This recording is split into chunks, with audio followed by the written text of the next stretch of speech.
My name is Robert Johnson. I'm a professor of justice law and criminology here at American University, and I'm very delighted to introduce our speaker today, who is joining our Exploring Social Justice series, a series that began in 2014, sponsored by the American University Library and co-sponsored by the Center for Diversity and Inclusion and the K Spiritual Life Center. The series brings to campus exemplary figures from diverse backgrounds who have advocated for various human rights and social justice issues. There's a full list of speakers on the library's event page with registration links. Today's event is the fourth of the 2021 academic year. Please submit questions during the talk using Q&A. Submitted questions will be addressed at the conclusion of the presentation. A link for closed captioning is included in the chat section. Today we have Dr. Baz Dreisinger, professor at John Jay College of Criminal Justice, executive director of Incarceration Nations Network, and founder of the Prison to College Pipeline program, which offers college courses and reentry planning to incarcerated and formerly incarcerated students. Dr. Dreisinger is a global Fulbright Fellow and a Fulbright Specialist who writes for a range of publications, including the New York Times and Forbes magazine, and is the author of two outstanding books, Incarceration Nations, A Journey to Justice in Prisons Around the World, and Near Black, White to Black Passing in American Culture. We're delighted to have you here, Dr. Dreisinger, and we look forward to hearing your remarks. Thank you.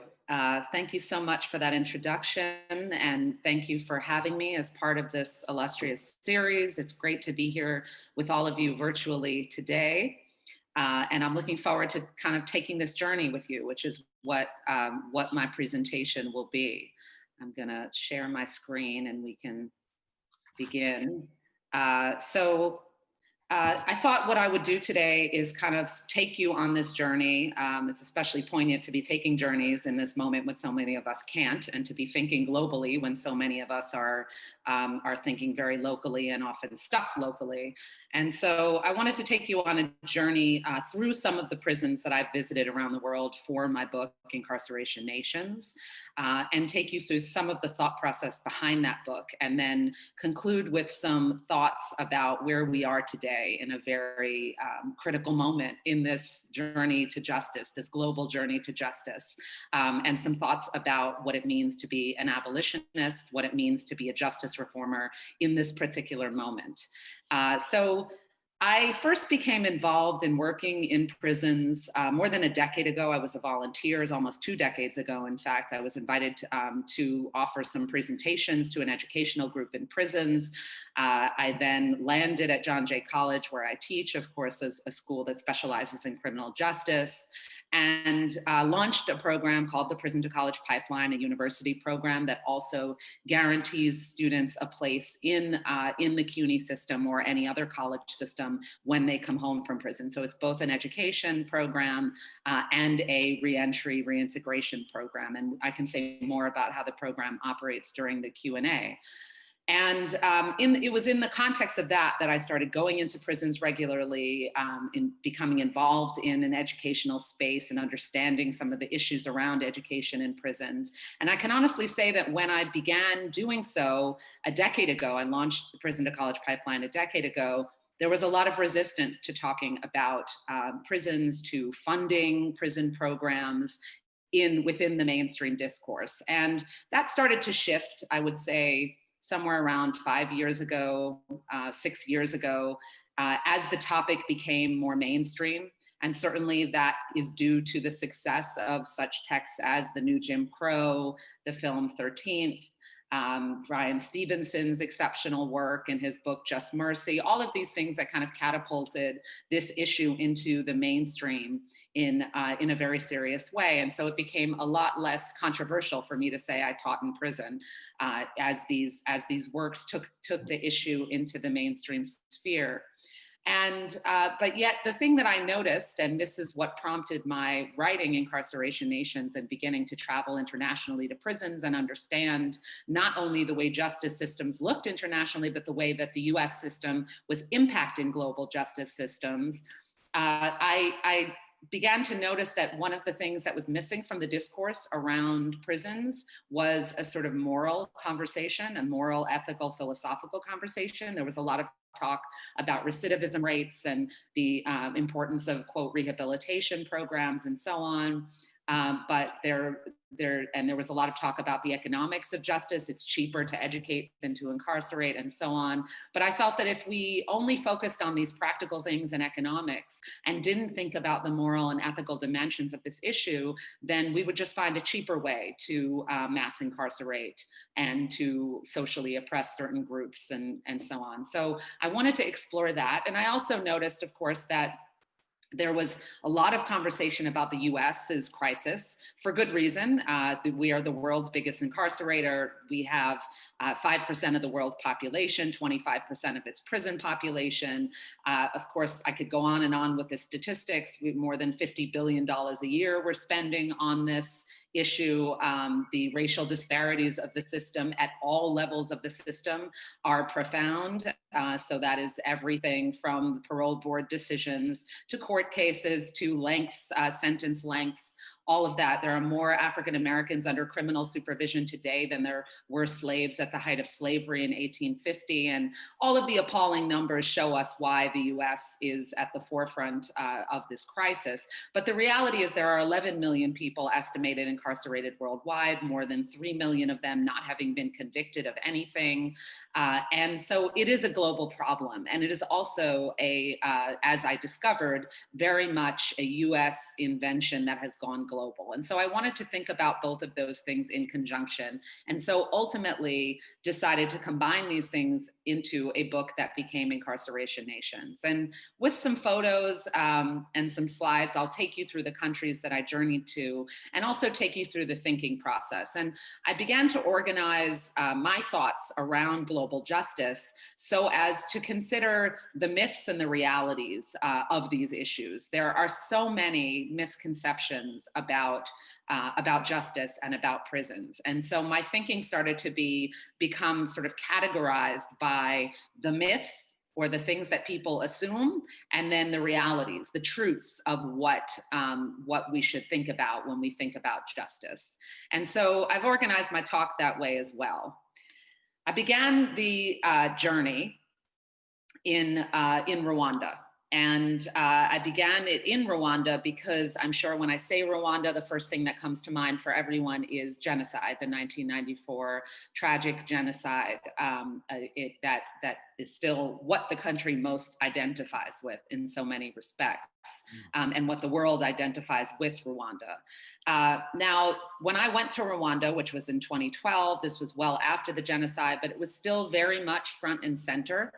And the way in which Rwanda uniquely dealt with the genocide was still very much front and center. Rwanda did not have the physical capacity to lock up everyone who had committed acts of genocide.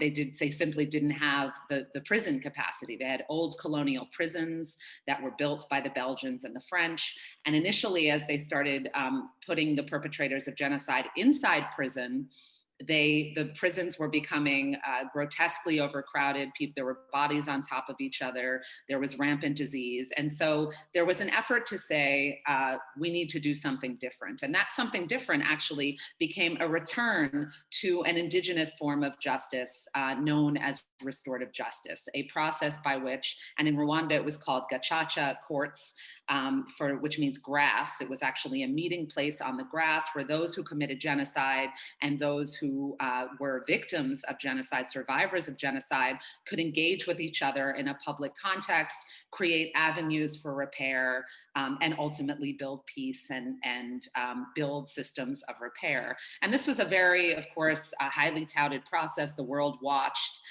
There's been a lot written about its successes and its challenges. No system is perfect, but it was a pretty remarkable experiment, grand experiment in justice that was seen as quite revolutionary and still is seen that way.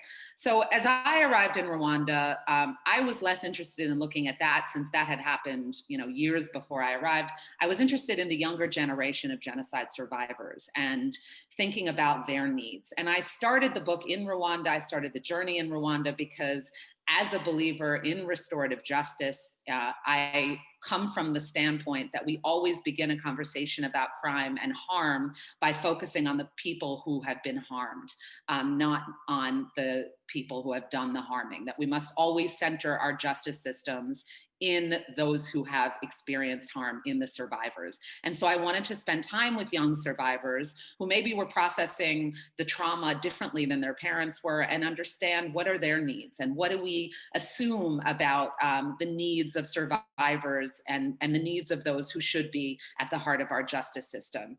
And through these young people, they were between 20 and 25, they were part of a group called an NGO called Never Again Rwanda.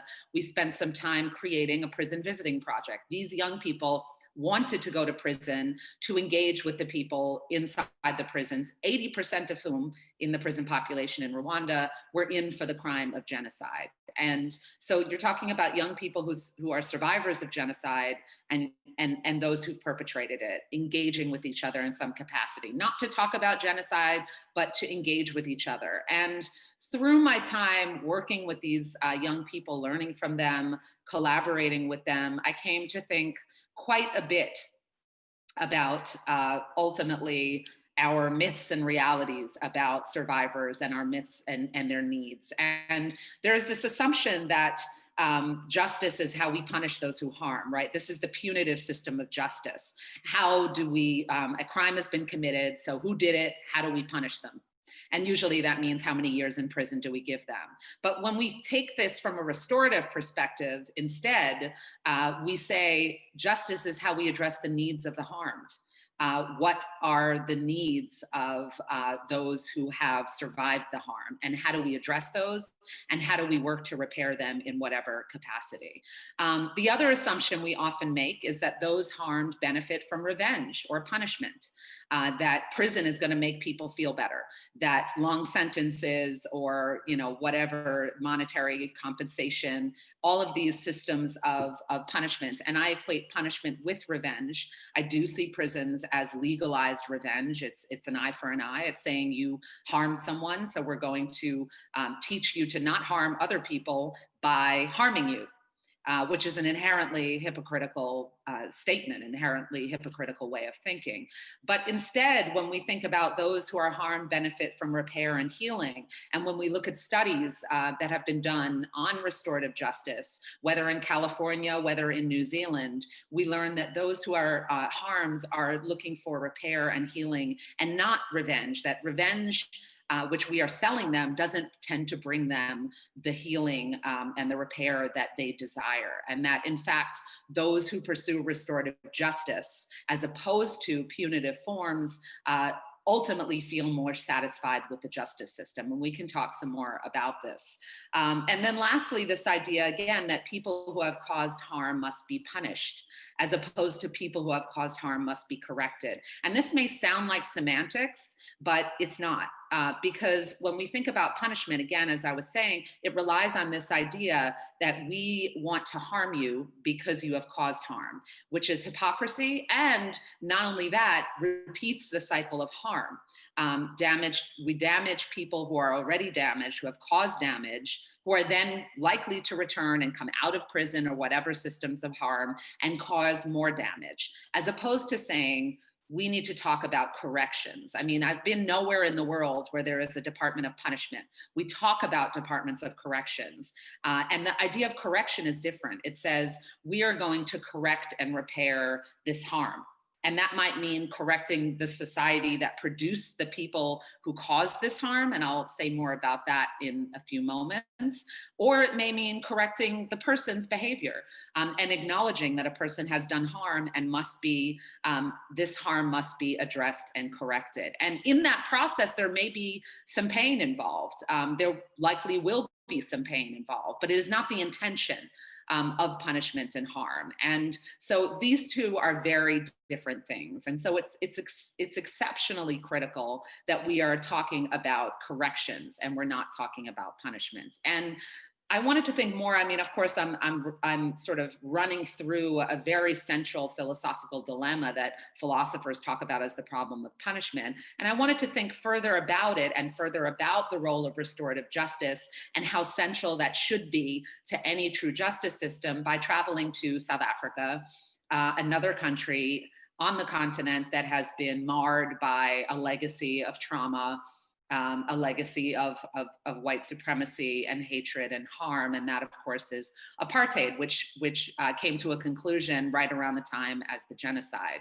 And in the process of repairing national harm, South Africa very famously adopted a Truth and Reconciliation Commission, rebuilt its constitution and saturated it in the language of restorative justice, of healing harms, of repair, of those survivors and those who caused harm, confronting each other, engaging with each other in order to build a path of peace.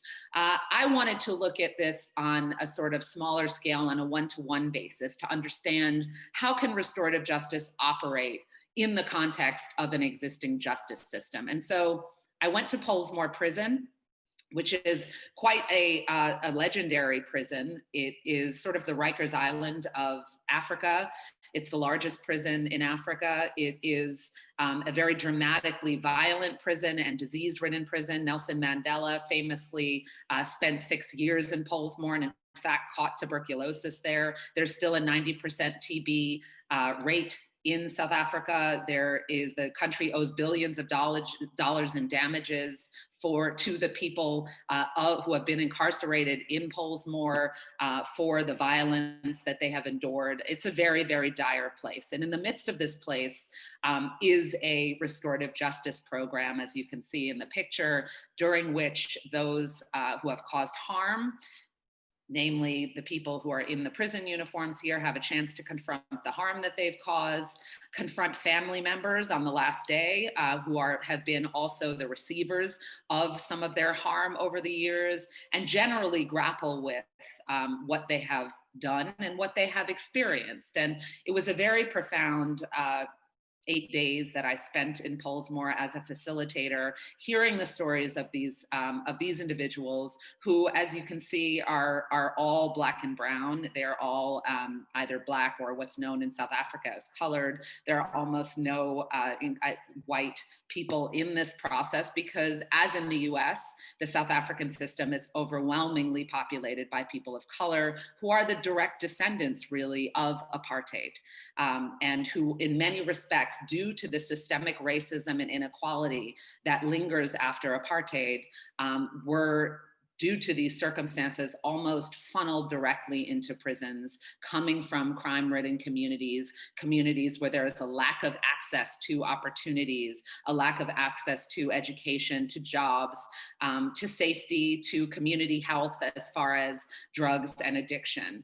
And there was a lot of that was quite familiar to me from having worked in the US system. What I saw in South Africa felt almost like an exaggerated version of the US system in terms of a society that is grounded in racial and social inequalities, that then produces excess amounts of crime in communities and then mass incarcerates those coming from these communities in a way that only perpetuates a cycle of harm and a cycle of inequality and a cycle of racism. And I thought quite a bit about again, about the takeaways from this experience and from talking to these incarcerated men at Pollsmoor. And I think one of the main things. There are a lot of terms that we throw around in the context of prisons that I take issue with. One of them is this idea of second chances. A lot of times people will talk about the prison to college pipeline as giving people a second chance at education or a second chance at opportunity. Well, in fact, given systemic inequality and systemic racism, whereby people in prison are not giving access to education, opportunities, jobs, and so on in the first place, generally speaking, it's not a second chance, it's a first chance. And that is a reality that we must confront, which is that it's not so much that these people had chances that they didn't take. Rather, it's that these individuals who have been incarcerated were not given access to the very things that would have kept them out of prison in the first place. So it's not a second chance, it's not rather, it's a first chance. This idea of rehabilitation.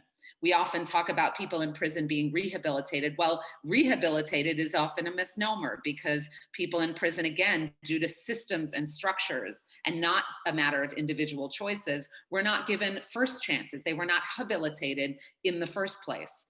So it's not rehabilitation, it's habilitation. And not only that, as you see in the second point, the idea that people in prison must be rehabilitated versus the idea that society that produced people in prison, that produced these unequal, racist worlds within worlds, that ultimately cause crime, that ultimately make it far easier and more logical to be engaged in crime, sadly, than to not be engaged in crime. These are the things that need to be rehabilitated. The society that produced this inequality, this racism, must be rehabilitated as opposed to the individuals. I think in the US, we're very fixated on the idea of individual agency, the bootstraps idea. But the reality is that many people, and specifically Black and Brown people in this nation, and due to legacies of racism and radical inequality, were not given bootstraps to begin with, to pick themselves up by. Lastly, we tend to think about prisons as being this binary, containing a binary of the offenders and the victims. But we need to realize that those people in prison, most people in prison, and again, I saw this for years with prison to college pipeline students, and again, saw this all around the world, that most people in prison have also been victimized quite dramatically, whether it's as victims of crime in their communities or victimized by a society that is so radically unequal. And again, so systemically racist and unequal in so many respects, that what they are is products of a cycle of harm that is a legacy of this inequality.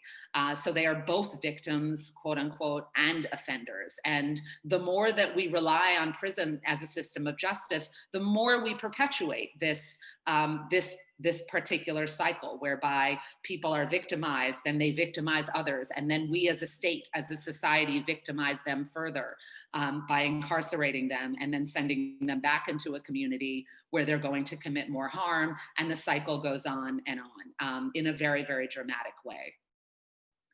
I moved from, I stayed on the continent, but moved from thinking about some of these big philosophical issues. And again, I know I'm jetting through them, but we can talk some more in the Q&A and engage around them. But these big philosophical issues about what justice is supposed to do, about restorative justice, about the meaning of I'm sorry, about the meaning of repair versus punishment. I wanted to think specifically about this concept of correction and what it looks like and what it feels like and how people connect with their greater selves and how they do that even in dire prison contexts.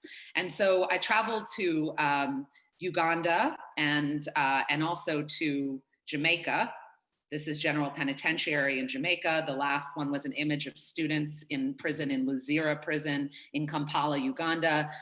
These are both very dire situations, extremely overcrowded. In Uganda, you're talking about a prison that was built for 500 people, rather 600 people, and is now home to almost 6,000 men, women, children, and individuals on death row who are sleeping standing up because there is no room and so on. on. In Jamaica, another very dramatically overcrowded prison, also built for about 600 and now home to some 1,800, almost 2,000 given COVID individuals. And I wanted to look actually at the role of something that is often used in terms of corrections as a rehabilitative measure in prisons, and that is the arts, the role of the arts in prison. And so in Uganda, I worked to collaborate with a local NGO to launch a creative writing program. In Jamaica, I looked at an already existing music program that was using music as a form of rehabilitation, quote unquote. And it ultimately, while I am of course in favor of any lifeline that is thrown to people who are enduring these conditions, these very harmful conditions, and while I'm certainly, as an English professor, a great fan of the role of the arts in its therapeutic impact and what it can do for people's sense of agency, ownership, picking up a pen and reclaiming identity. I ultimately call these measures a Band-Aid on an amputated limb, because it is so dire in these systems and structures that no amount of theater or creative writing or music or anything of the sort is going to solve the problem. And while they have their place, I ultimately think we need to beware of Band-Aids and recognize that we must be dealing with systems and structures and not sort of, focusing too much of our energy on the Band-Aids, but rather creating a situation where we're addressing the extreme harm. I should say that it's important to note that this prison, probably if I showed it to you, you might guess it was anywhere. It's a very familiar looking structure. And that is because it's not an accident. Ultimately, prison history is a kind of cut and paste process. The first modern prisons were actually built in the US in the 1820s. These are Eastern State in Pennsylvania and Auburn in New York. And they were considered extremely innovative, radical measures at the time. And the US spent quite a bit of money on them. Eastern State, there was running water at Eastern State Penitentiary before there was running water at the White House. So that speaks to how long the US has been leaking money into its prison system. But they were based on European ideas, and they were based on two kind of concepts, one of them being the penitentiary, the monastery, solitary confinement. And so Eastern, which is now a museum, I would encourage anyone who's visiting Philadelphia to go and visit Eastern. And you can see that it's comprised of solitary confinement cells, where the idea was somebody would go in there with a Bible and reflect, do penitence, come out and be all better and not commit crime anymore. Auburn, meanwhile, was based on another popular conception of the moment, which is the capitalist factory. And it was essentially run as a factory. They produced, for instance, uniforms for the Civil War. The idea being you can create a factory to fix human beings as you can create a factory that produces whatever amount of goods. And these two models became cut and pasted, imitated all over the world. Colonial leaders sent individuals from all over the world to see them, especially Eastern, which was then replicated in more than 350 sites all over the world. And so in my journeys and continued journeys, I see this same Eastern model all over the world, whether it's in Africa, whether Asia, whether Latin America. And here's another example of it. This is La Penitenciaria in Santiago, Chile, also modeled after Eastern. Because of course, at the time in the 19th century, you had colonial leaders and who controlled the great bulk of the globe. So they would then replicate this not only in their countries, their home countries, but also their colonies. And I think there is nothing more distressing than seeing this cut and paste model all over, because it is a reminder of this cut and paste justice. The idea that we have this one model of justice, this what I see as an archaic model of justice that's about 200 years old and is as run down, I think, ideologically as these physical structures are physically. And we can see that it's just been, cultures are radically different. So why should a justice system look identical everywhere? It doesn't make any sense. It's illogical. as opposed to thinking about justice systems as being culturally specific and culturally unique, and also culturally innovative, as opposed, again, to this old, archaic, medieval dungeon-style system of plopping the same prison-based approach to justice all over the world. And that became a tremendous theme for me, continues to be a theme for me as I travel and engage with justice workers all over the world, hearing from them about, well, what makes sense in your context? Prisons were not indigenous to your country. They were brought upon you by colonialism. So what does make sense? How can we rethink justice in a bigger fashion? So I think this really big takeaway is this idea that prisons have simply always been society. Students of mine often assume we've always had prisons. That's actually not the case. They were used, there were prisons, but they were holding cells predominantly, while an avenue of repair was found. And that wasn't always a humane avenue of repair. Sometimes it was, of course, banishment was one of the biggest forms of punishment, or other forms of corporal punishment.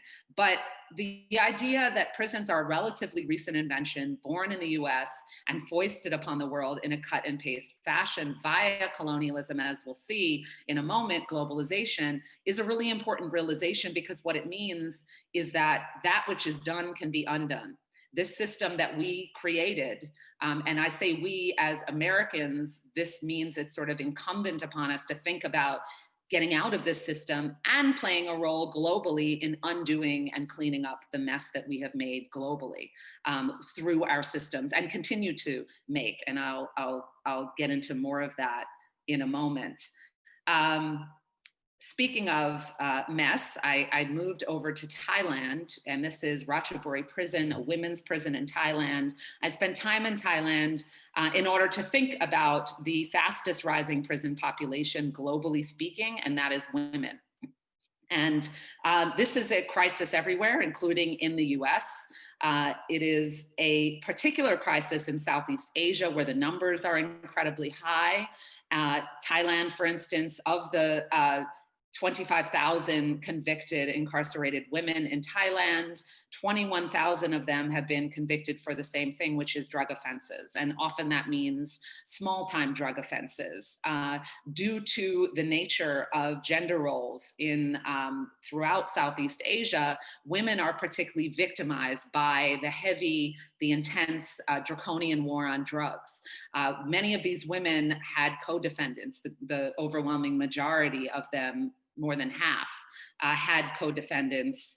74% of them had no lawyers during questioning. So you're talking about women who are often their boyfriends, their husbands, their male companions are giving them drugs, engaging with them in the drug trade. They're the small fish in the big pond. They're not the powerful drug lords. And they're especially vulnerable by virtue of gender roles sort of making them do as their partner asked them to do, and by not having knowledge of the law. So without lawyers, without knowledge of the law. And so they will end up with many, many years inside prison, even for a few pills of meth, for instance. And so I spent time in Thailand understanding this legacy of incarcerated women, and also thinking about what can be done. This is these women are beneficiaries of the Princess of Thailand's organization, Kamlang Jai, which is offering all kinds of different assistance to these women. Many of them, of course, being, Band-Aid assistance. And I don't mean that in a derogatory sense whatsoever. A Band-Aid stops the bleeding, but it's not going to systemically take on the issue. And the issue in this case, and really for women globally, is the war on drugs and how directly and intensely it affects women, especially. And thinking about drugs not as a criminal justice issue, but rather as a public health issue. Taiwan is another country where, again, we're talking about upwards of 80% of the female prison population on drug offenses, and often not categorized based on were they selling or were they using. So it's not as if people are getting any kind of treatment or assistance. I think overwhelmingly, I think this is true, as I mentioned earlier, about many prison populations in general, but overwhelmingly it's true about women, that when we talk about incarcerated women, we're talking about those who are victims of these draconian drug war measures, victims of an approach to a refusal on the part of many countries, including the US, to take on drugs using a harm reduction approach. I should say that I was excited, as much as there is not, we're in a very anxious moment in this second here and now in terms of US elections. Oregon became the first state to decriminalize all drugs and move toward this public health adoption, towards a public health approach toward drugs, which is enormously exciting and a move in the right direction, and imitative of countries like Portugal, where this is the case. But it is so important to note that women are the most victimized by this draconian war on drugs. This is another photo that, if I showed you once again, I think people would have a hard time saying that could be anywhere. Hard time identifying what country it is. It is, of course, in Brazil. It is a supermax prison. And supermax prison being a prison where individuals are in solitary confinement for 22, 23 hours a day. Allegedly, this is designed for, quote, the worst of the worst. This is an American invention, once again, and we start to see a pattern, or I came to learn about a pattern in prison history globally, which is that the US would, quote, innovate, would come up with some new draconian measure, and then it would export that measure or that model. And the solitary confinement supermax model is a US invention in the 1980s that was foisted on the world. And so now you have supermaxes cropping up in at least a dozen countries, including Brazil, which is home to the fastest rising prison population in the Americas. I should say that I've been, not this prison, I've been to several prisons in Brazil. I was in one outside of Rio that has 28,000 people in it. It's a whole complex. I mean, that's a village, that's an ecosystem. And a really terrifyingly large number that is indicative of how much Brazil, through over-incarceration, is following in US footsteps. So they built these supermaxes modeled after the US. They're enormously expensive. They cost $120,000 a year to incarcerate a person inside due to the level of security. And 18 million US dollars in a country that is consistently in the news for having severe cash shortages, spending all of this money to build these supermaxes, ultimately, as I see, an act of political theater to create this climate of tough on crime that is marketable to a public, but in fact, don't make us any safer. And I think, and I'll say more about this in the concluding remarks that I'll make, it's important to recognize this is not a debatable fact. Solitary confinement, the imagination is that it's going to make us safer. In fact, solitary confinement literally drives people mad. I witnessed this in the solitary unit in Brazil. I spent a week talking to people through slats in their doors to understand what this was doing to them psychologically. Of course, there are numerous studies that have been done. So even without those conversations, we know the impact that solitary has on people, and ultimately then releases them into a society that makes us all less safe. I should say that this is true about prisons, generally speaking. Prisons make us less safe. That might be something that sounds radical, but it's not. Study after study shows us, and again, this gets back to the idea of harming people who have caused harm, further damaging them, and releasing them back into a society where rampant inequality and rampant racism exists. Of course, that's not going to make us safer, which is why, I mean, if prisons made us safer, Brazil would not have one of the highest murder rates in the Western Hemisphere and in the world. The US would not have its level of crime rates if incarceration actually made us safer. So I think it's a very sort of no-brainer reality that we need to confront, that solitary confinement as a practice of cruel and unusual punishment really drives home in especially profound ways. So coming down to the last few countries before I wrap up with some sort of general thoughts about the work as it stands now. This is another prison modeled after Eastern, so that same castle-like facade. It's now a museum. It's in Western Australia, but it was a prison, a working prison until the 1980s. I went to Australia to look at yet another form of exportation of an American practice on the world, and that is prison privatization. Australia incarcerates the most people in private prisons in the world. The practice of creating private prisons was founded in the US, again in the 1980s. This unholy matrimony of capitalism and justice, which is unholy because capitalism and justice cannot be bedfellows. If there is money to be made, how can we ensure that justice exists? But also has been the case in prison history and thinking about race, not only in the US, but globally and especially in Australia. The US, of course, and this is a point that has been made again and again by iconic thinkers and leaders, Angela Davis, Michelle Alexander, of course, we know that there is a direct lineage between slavery and mass incarceration. Slavery led to the new Jim Crow, a new form of segregation, and the new Jim Crow became incarceration and the post-incarceration reentry process. And this is true not only in the US, this direct relationship between a designated group of others, and in the case of the US, it's African Americans and now Latinx people, but we know this to be the case in the world. So whether it's the quote colored community as they're known in South Africa, who are also descendants of slaves and have been targeted for incarceration. In Australia and New Zealand, it is overwhelmingly the indigenous population, the Maori in New Zealand. And generally speaking, in Australia, indigenous people comprise 2 to 3% of the population, and in some places more than 28% of the prison population. Indigenous people are the most over-incarcerated people in the world, and that is not an accident. There were initially, as there were in the US, all kinds of laws to oppress indigenous populations, to keep them contained.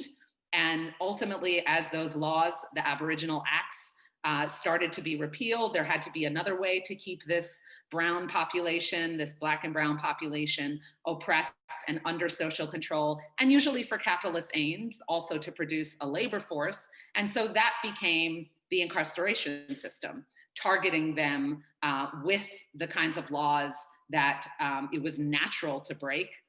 In the US, things like loitering, the Aboriginal Acts were very, very similar in that respect, and then funneling them directly into prison cells. And so capitalism and justice have been in this unholy matrimony for more than a century, and it's critical to recognize that. Thinking about private prisons, almost the entire deportation system and immigration industrial complex in Australia is privatized. And there are private prison, I mean, the US, of course, leads the way in private prison companies, but there are also quite a few in the UK. And this being a very, dangerous reality, because if there is a profit to be made, there will be a reason to increase prison populations and build more prisons, not in order to make us safer, but in order to make these companies their dollars. I should say private prisons get talked about quite a bit in the fight to end mass incarceration, but it's important to recognize that it's not just the private prisons, that state prisons, state-run prisons are just as embroiled in capitalism as many of these overall private prisons, because the food, the phone companies, the computers that are used inside, all of these are tied to private companies who are making money, again, off people's backs, off putting people in prison. And electronic monitoring devices, which are often touted as being a progressive way to move away from incarceration, or as we now know it, e-incarceration, over-incarcerating our communities. by sticking tagging devices on everyone. Companies are making money off of those as well. So the more that we rely on e-incarceration, not only are we then incarcerating communities on the outside, we're also engaging in this process of what I call here a dangerous, unjust, unholy matrimony between justice and economics and justice and capitalism. And so we really need to consistently be vigilant as this process continues to unfold. The last two countries I visited were Singapore. As you see here, Singapore, I'm sure, is not a place where you immediately think progressive justice. It is a country where you can go to prison for potentially chewing gum or eating certain fruits on the subway. There is a very draconian, again, war on drugs there. There's capital punishment and caning. That is all a reality, but the reality is that Singapore does do, and I think this is something I learned overall, which is that we can learn from even the places we least expect. There are pockets of progress happening in places we might not expect. Singapore is a place where reintegration or reentry is, there are some progressive, interesting things happening, and this poster is one of them. So reentry is another word that, that in many ways frustrates me. Having worked with people coming home from prison, engaged in reentry for more than a decade via the prison to college pipeline, what you see again and again is that it's not some easy reentry, leave the room, reenter, but rather it's an obstacle course with hurdles at every direction. So rampant discrimination in jobs, in housing, often lack of access to healthcare. We have never seen this more than now. In the COVID crisis. Just yesterday, New Jersey released more than 2,000 people from prison in the face of the COVID crisis, which is a wonderful thing, except that we have very minimal reentry services, even with all the reentry organizations that exist, and there are hundreds of them around the country. The needs are so overwhelming for post-traumatic care, for, again, job assistance with getting jobs and housing. Legal discrimination in the workplace is rampant, even by companies like Uber. Even during the pandemic with essential workers, there are cases of discrimination happening where you are legally allowed to not hire someone because that person is formerly incarcerated. Singapore has a very interesting approach to that, which is to create a campaign that encourages the hiring of people who have been incarcerated, reacceptance of them into society, creating housing, access to jobs, support for people who are coming home via job coaches and other kinds of life coaches that truly provide the support. And this is one of the ads from that campaign. It's known as the Yellow Ribbon Campaign. So I think that you know, one of the great inherent problems of prison is that when you remove someone from that long, further traumatize them, and then try to just send them back into the world, literally often with just a bus ticket, as happened again in New Jersey yesterday. Only organizations, we were lucky that organizations step up to the plate, but all around the world, I hear the same thing from people coming home, from organizations desperately trying to work with them to reintegrate them. It is an impossible obstacle course that needs to be addressed again and again, and a Band-Aid, once again, that needs to be applied, a mess that needs to be cleaned up in all kinds of ways. So I close here and with the journey, and then I'll say some things kind of generally about where we are in this fight, in this moment. Yes, this is a prison, believe it or not. This is Bastøy prison in Norway, and it's quite a famous prison by now. It appeared in Michael Moore's documentary. A lot of people have talked about it and visited it since I was there almost a decade ago. And Norway is often touted as this utopia for justice, this utopia in many respects, and Scandinavia in general, often touted in that way. And I could say, having been engaged with the justice system in Norway and now in Finland as well, there is a lot to write home about when it comes to talking about justice in the Nordic countries. And one of them is this prison and prisons like it, which is their open prisons. And by open prison, meaning there's no barbed wire, people come and go, those who are incarcerated there, and they're incarcerated there for a host of crimes, not just quote unquote, non-violent or petty quote offenses. All kinds of serious crimes are eligible for sentences at these open prisons. And so individuals can go to work from there, they can go to school, they remain integrated in their communities, they can go for family leave. It's an enormously powerful thing to see. And it is slowly starting to be replicated in parts of the world. And in fact, I can show you another one. This is an open prison I visited in Italy, very much anomalous to the system in Italy. And that's kind of how we're seeing them. In the Nordic system, 30% generally of the prison population consists of those kinds of open prisons. The others are more traditionally closed, although far more humane places, full of services, full of all kinds of programming, educational opportunities, arts programming, job training possibilities. But what we're seeing as open prisons crop up in the rest of the world is kind of experiments with them, as is the case in this one called Gorgona in Italy, where individuals are making wine and they're learning the trade of winemaking and then potentially getting hired and also able to go and come and have family leave and remain connected to their communities. I think it's sort of a no-brainer that if someone remains connected to his or her community during this period, if they have to be separated in any way, that at least when they come home, they're smoothly integrated already and not facing that crisis of reentry. But I think it's important to put the Norwegian model of open prisons in context.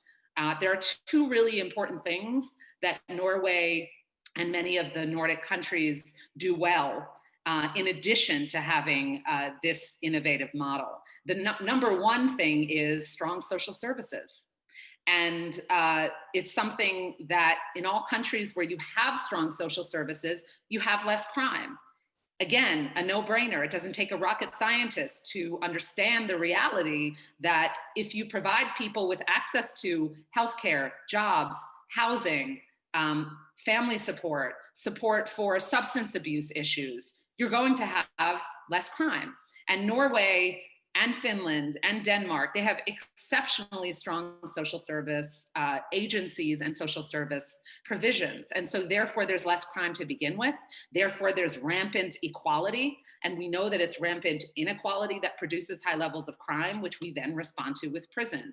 And so as we think about a world without prisons, as we think about abolition, it's really important to start there and to say, how do we build? It's not about going right to the justice system, but rather, how do we build a world in which prisons are obviated? Prisons are not necessary because there is so little crime, because people have access to all of the things that meet their needs: education, jobs, housing, healthcare, and other basic human rights needs. So how do we build a system of care?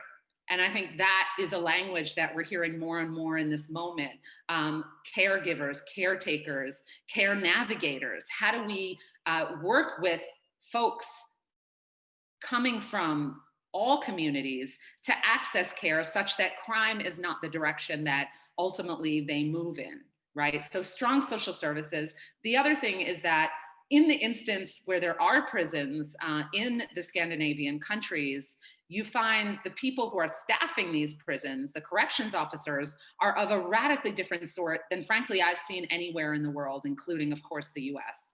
As is the case, and here there's a very rich parallel between the police and the prison system. And it's important to remember that in the context of the defund the police movement, which became very powerful during the uprisings in the US over the summer, we can't defund the police without defunding the prison.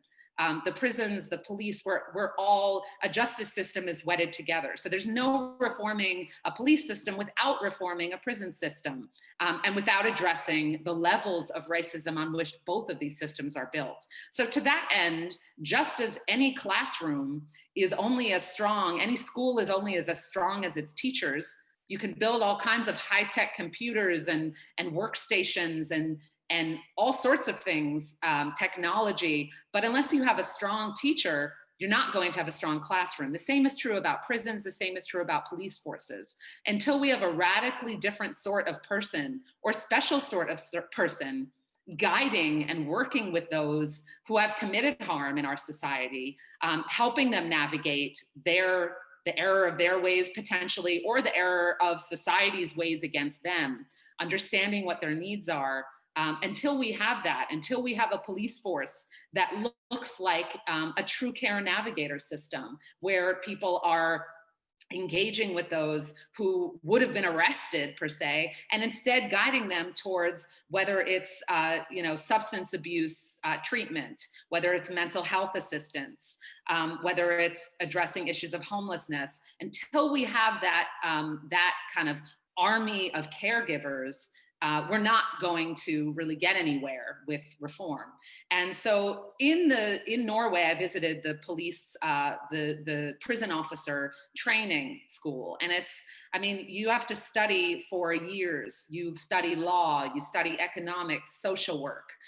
It's not just a several month-long teacher, officer training predominantly in military tactics, as it is in almost every other country in the world. And so as a result, you have a whole other sort of people who are doing the job of working with those who are incarcerated, working with those who are encountering the criminal justice system. And there's been some interesting conversation along these lines in terms of the police as well. How can we rethink the kind of person that we attract to the job and the nature of the job altogether? Because the reality is what we're doing is putting people in these enormously important professions as police, who are meant to be the peacekeepers in our communities, as prison officers, who are meant to be kind of educators, who are meant to be caregivers, guideposts, and we don't give them the tools that they need. Namely the training in how to engage with people who are confronting mental health challenges, substance abuse challenges, and so on and so forth. And so we have to rethink these things on a very, very fundamental and radically structural level. And so ultimately, there's a lot to take away from Norway, of course, but this idea that prisons make us safer, not only are prisons not making us safer, they are making us actively less safe. The idea that prisons are synonymous with justice, that's the only way to go. Prisons are an archaic, outdated experiment in justice that I hope we'll be able to look back on and recognize in whether it's half a century, certainly not in my lifetime, but look back on it the way that we look back at the guillotine in France and say, I can't believe we thought that was humane. I can't believe we thought that was what was going to bring us peace in our communities. And I'll say a few words to wrap up, because I certainly want to be able to engage with all of the folks present. Since Incarceration Nations came out, since the Prison to College pipeline has done its work in more than a decade now at John Jay College, and bringing all sorts of people from prison into college and onto graduate school and law school and all kinds of other wonderful things. I have thought a lot about what it would take potentially to really move the world, move the needle towards a place of abolition. And I identify strongly as an abolitionist, as many of us in this movement do. I can honestly say I never thought that in my own lifetime I would watch abolition become almost, dare I say, a mainstream concept and a mainstream term. And it's been enormously exciting to see that. And one of the things that I work to do, and I see as kind of my role in the struggle, or one of my roles in the struggle, is through the Incarceration Nations Network, which is a global network of justice innovators, justice reimaginers, some of whom are doing reform work, and some of whom are doing, radical restructuring, elevating, amplifying, showing people what justice could look like. I think one of the issues is that because people can't envision a world without prisons, they think it's a ludicrous concept. But what would it look like if we had, as I mentioned, the strong social services that existed in the first place and prevented the funneling of people into prisons, and prevented the funneling of others, whether it's Aboriginal people in Australia, New Zealand, Black and brown people in the US, certain indigenous people in parts of Asia, and so on, poor people throughout the global South. What would it mean to build a world of equity where these individuals were not designated for prison cells to begin with? What would it mean to create systems of restorative justice? I mean, one of the things we're working on now is really elevating the alternative to incarceration programs that exist globally, whether in Washington, D.C., which has a national restorative justice program in the Office of Attorney General, which is enormously exciting. All of these things are vast possibilities. The restorative justice system in New Zealand, the entire youth justice system is run restoratively so that almost no young people, except in extreme cases, are sent to prison. Instead, they engage with social workers and judges and educators and Indigenous elders, when applicable, to determine a system of care. On a nationwide level, mediation programs.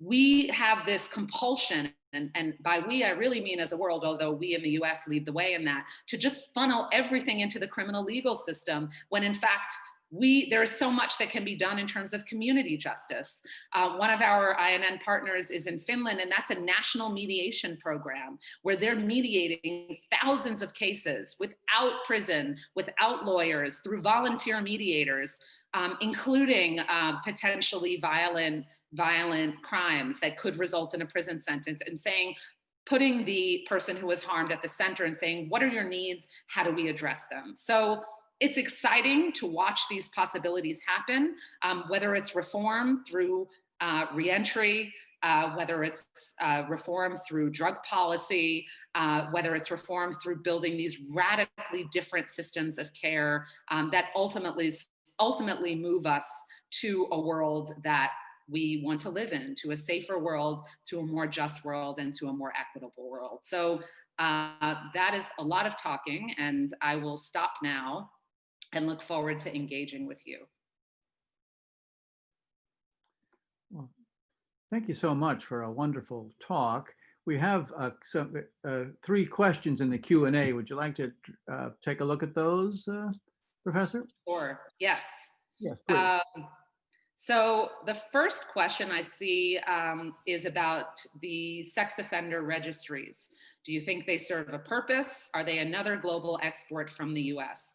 That is a fantastic question, and I appreciate it because it's also a hard question. I think one of the things that people say is that when you talk about getting rid of prisons, what about the murderers and the rapists? And I respond to that in several ways. One is that we need to recognize that the overwhelming majority of people in filling prisons in the US and around the world are not in for crimes of murder and rape. That's number one. We could actually let out all of the, quote, nonviolent offenders tomorrow from the US prisons, and we would still have the largest prison population in the world. So we're talking about crimes of poverty, crimes of mental illness, and substance abuse. Number two is that, I often say that I've met many people who have committed murder, who are deeply remorseful for having committed that act, but I've never met a murderer. And by a murderer, that means a person who has repeatedly every day gotten up to commit murder. And I prefer to distinguish between a murderer and a person who has committed murder, not only to employ the language of humanity, even to those who have committed that awful act, but also to recognize that a murderer is not out there, a person who has committed murder is not out there committing murder again and again and again. But and the same is true about sex offenders, we need to recognize that this is not the overwhelming majority or even close anywhere. That said, the reality of those who have committed sexual offenses in prisons is real. What do we do with them is the question. How do we address someone who's committed sexual harm. And I can tell you that having seen this and witnessed this in the US in the context of people who are in for those crimes and what kinds of services we offer them basically nothing. We don't, there are all kinds of programs in existence out there, cognitive behavioral therapies that work with people who've committed sexual offenses, psychologists for whom this is their specialty. We see almost none of it in any prison. We see, very rudimentary kinds of programming that is not ultimately taking on the issue. And then when people come home, and this speaks to the sex offender registries issue, we further stigmatize people such that they can never reintegrate, that their sense of trauma and shame at the harm that they've caused, or whatever mental health issues are causing them to engage in sexual offenses, have never been dealt with. And so we're actually creating the perfect storm for them to continue to engage in those harmful acts. And so, if anything, I think the way that we treat sex offenders when they come home is indicative of our lack of faith in our system. Because if we actually thought that we were correcting people in correctional systems, we wouldn't need sex offender registries. We would know that we've worked with them and we've brought them to a place of healing and repair and health in that space. But in essence, sex offender registries are a way of admitting that we haven't done anything for these people and for the people they've harmed. So I think that they're, a really pretty pitiful entity. As far as I know, yes, they are a global export as well. Sex offender registries exist. I don't know offhand how many countries, but I have seen them. I've seen them, they exist in Australia. Australia is a very heavy copycat US in terms of both our policies, our rhetoric, our prisons, our privatization, sex offender registries. And I should also say that we need to recognize it's not only sex offender registries, it's also all of these tracking methods. I mean, you can go online right now in the state of New York, type in someone's name in a quote, inmate locator website and find out where they were in prison and for how long, even if that person's been home for 10 years and has contributed immensely to the world. So we brand people with a scarlet letter for everything, for innumerable ways for extraordinary lengths of time. So someone else again asked about sex offenders. I'm glad people are asking about that because frankly, for many of us who do this work, it's a taboo subject because, it's such a, dramatically awful act and hard to wrap one's brain around. But if we start thinking of people who commit sexual offenses as being, as needing mental health treatment, and often long-term mental health treatment. By no means am I saying that this is some easy thing to correct, but when we think about it that way, and again, think about so much of crime as being an issue of mental health, an issue of caregiving and care navigating, we move in a very different direction. Prison nurseries, the question was actually about prison nurseries and sex offenders. Prison nurseries I have seen, again, all over the world. In the Thailand women's prison that I showed the image of, there's a nursery. There are nurseries in prisons all over the world, ranging quite a bit in terms of how long the babies can stay with their mothers. They're very tragic spaces to witness. There is a lot to say in favor of them in terms of the child being able to be with its mother. On the other hand, the reality of the child being then ripped from its mother after X amount of years is also a trauma, as is the idea that a child should grow up in a prison. So, it's I think it's a very complicated, nuanced issue. And on that, I would defer to the women who I collaborate with, who've experienced it, who raised children in prison, who were part of those nurseries and can speak to the complicated pros and cons of that. I do see a couple more questions. So this comes from Stephen. Hi, Professor. Do you think it's racial issues which make the USA hard to provide adequate social services? Also, the strong individualism makes Americans believe your failure is due to your laziness instead of social disorder. Under these circumstances, if in the USA would like to adopt the Scandinavian model, if the USA were to adopt it, what kinds of challenges do you think we need to overcome? Great question, great points. Yes, yes, on exactly this idea of the American individualism being part of the problem. As I mentioned, this idea of, we are sold on the pick yourself up by the bootstraps idea, which is very problematic. And agreed, the US doesn't provide adequate social services to those, quote, underprivileged people because they are Black and brown people, and because it is a deliberate form of oppression in certain communities that don't matter. So what needs to happen, and I think in many ways you've answered this in the framing of your question, Stephen, what needs to happen is a recognition of how deep-seated racism is in the US, all over the world really, but speaking of the US context, and how it is enacted in a systemic way. We are always talking about individual acts of racism in the US, or more commonly, comfortable talking about individual acts of racism. But the reality is, it is embedded into our housing systems. It is embedded into our job hiring practices. It is embedded into our education systems. So until we take on the connection between systemic inequality, crime, and racism, we won't be able to really get anywhere in terms of actually providing equity. And it is important to acknowledge, with regard to the Scandinavian model, that Norway, 30% of its prison population is foreign-born.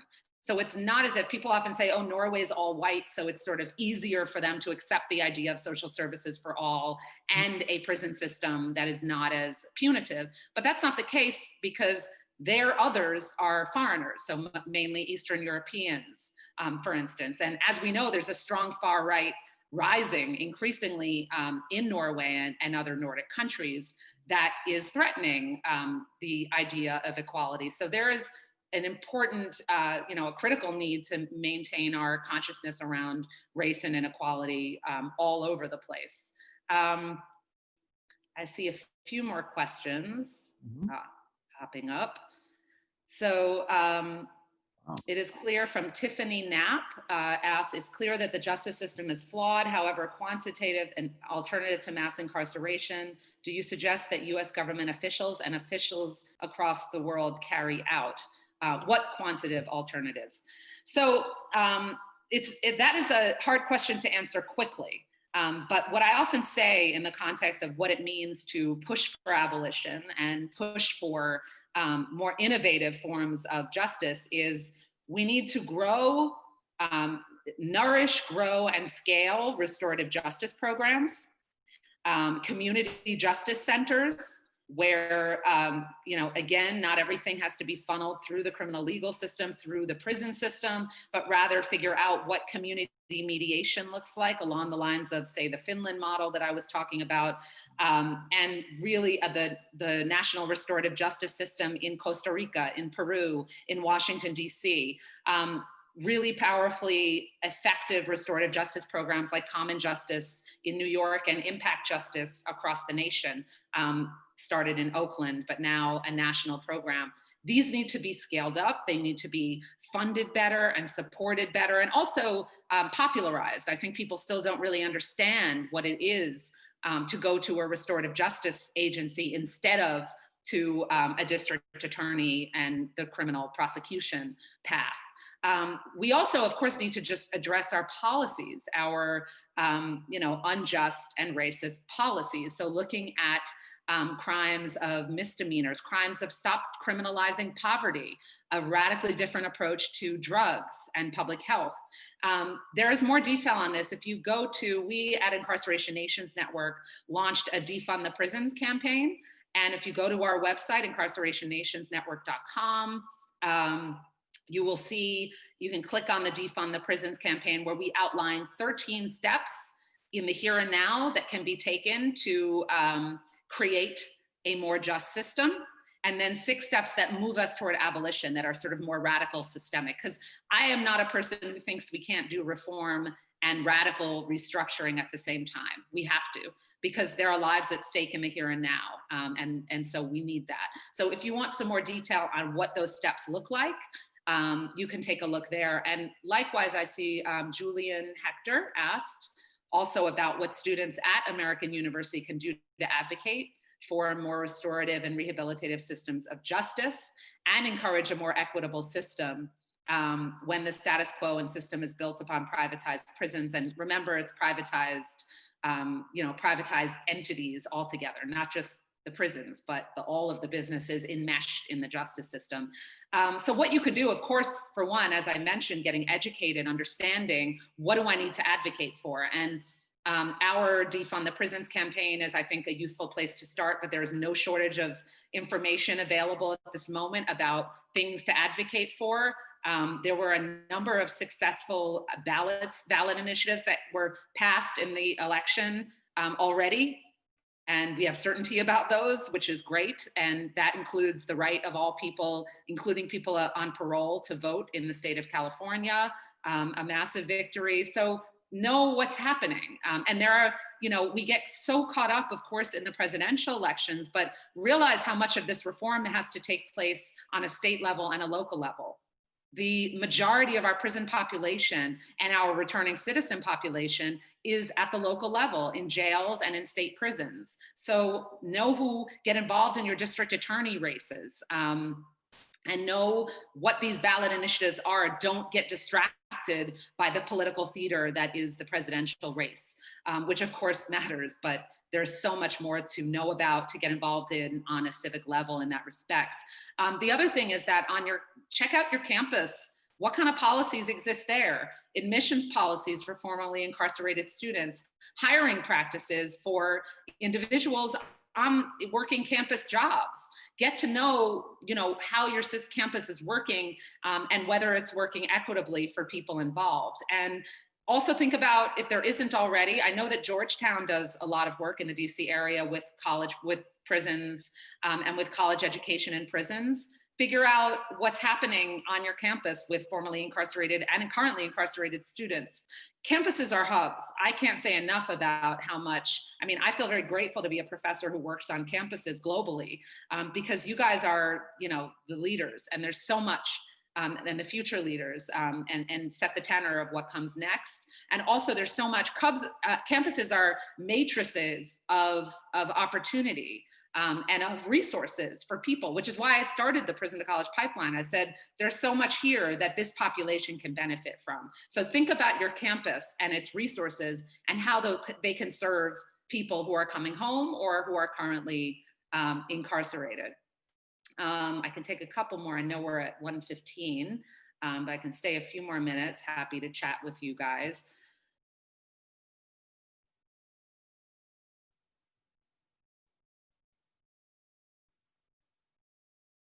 Oops. Oh, I'm back.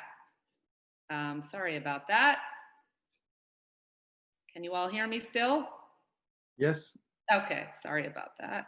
It wouldn't be a Zoom event if there weren't at least one little Zoom fiasco. So there was a question, I saw a question about Stephen in Taiwan. Prison nursery has been improved. Children incarcerated with their mom in prison can go to kindergartens during the daytime and return to prison at night. And by the way, I'm a correction officer in Taiwan. Hello, Stephen. Thank you for tuning in. And I'm happy to hear that news. That sounds like an enormously progressive compromise between having the child with the mother, but also having the child in the world. And I should say that that my visit to Taiwan was enormously powerful. I felt that there was among a younger generation and among the officers that I met in Taiwan, a real passion for thinking differently and for thinking humanely about these issues. So thank you for the work that you do and for joining us today. Jojo Hickson asks, do you believe there needs to be more solidarity among professions to combat these oppressive systems and racist, I think you mean racist systems? You're a clinical PsyD student. Great question. Overwhelmingly, yes. I was on a Zoom event, a webinar, where I was once asked, like, what is the most important thing in criminal justice? Is it mass incarceration? Is it access to education? Is it healthcare? And I couldn't answer that question because we cannot take on justice without thinking holistically.